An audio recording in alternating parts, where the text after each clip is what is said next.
Oh, hello there. I'm Bilchan. I'm Nimikung. I'm Banchan. In this class, I'll read to all of you. Chapter 14, Section 5 of the picture of Dorian Gray. Ass.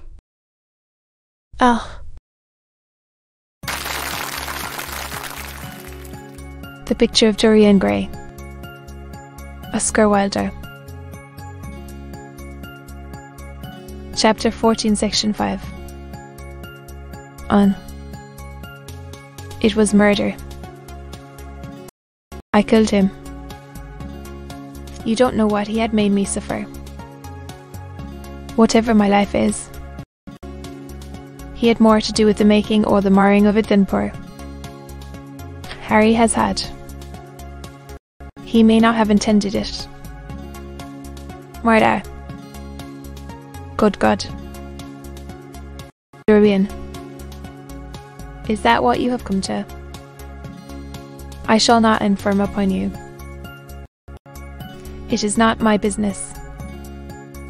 Besides, without my stirring in the matter, you are certain to be arrested. Nobody ever commits a crime without doing something stupid.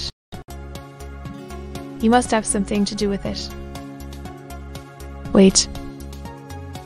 Wait a moment. Listen to me. Only listen. On. All I ask of you is to perform a certain scientific experiment. You go to hospitals and dead houses, and the horrors that you do there don't affect you. If in some hideous dissecting room or fitted laboratory you found this man lying on a leaden table with red gutters scooped out in it for the blood to flow through, you would simply look upon him as an admirable subject. You would not turn a hair. You would not believe that you were doing anything wrong. On the contrary, you would probably feel that you were benefiting the human race, or increasing the sum of knowledge in the world, or gratifying intellectual curiosity, or something of that kind. What I want you to do is merely what you have often done before. Indeed, to destroy a body must be far less horrible than what you are accustomed to work at. And remember, it is the only piece of evidence against me. If it is discovered, I am lost. I have no desire to help you. You forget that. I am simply indifferent to the whole thing. On. I hate you. Think of the position I am in. Just before you came, I almost fainted with terror. You may know terror yourself someday. Duh. Don't think of that. Look at the matter purely from the scientific point of view. You don't inquire where the dead things in which you experiment come from. Don't inquire now. I have told you too much as it is. But I beg of you to do this. We were friends once. Don't speak about those days. The dead linger sometimes. The man upstairs will not go away.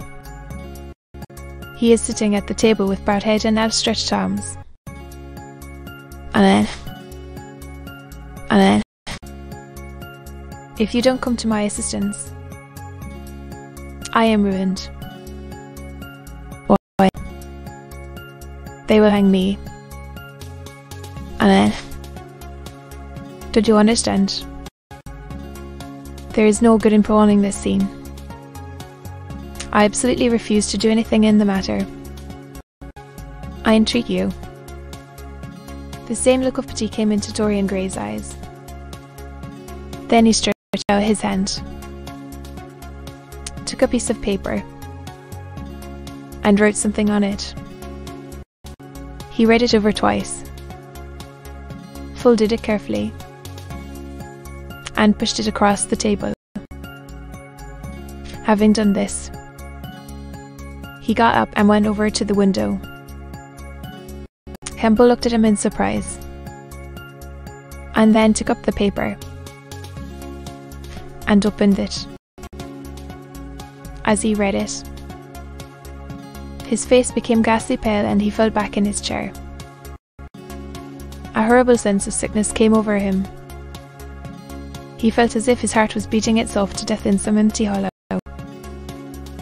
After 2 or 3 minutes of terrible silence, Dorian turned round and came and stood behind him, tipping his hand upon his shoulder. "I am so sorry for you, Alan," he murmured, "but you leave me no alternative. I have a letter written already. Here it is. You see the address.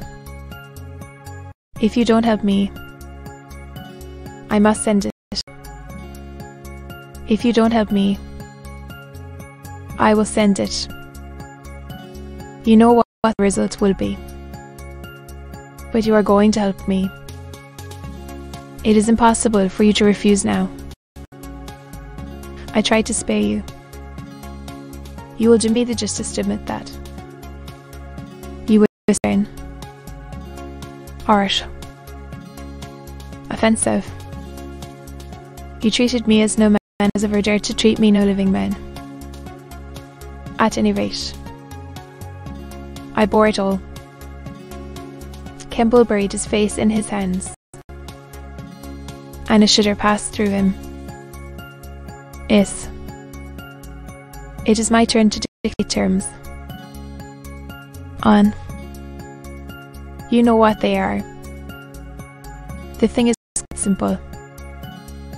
Come. Don't work yourself into this fever. The thing has to be done. Face it. To be continued.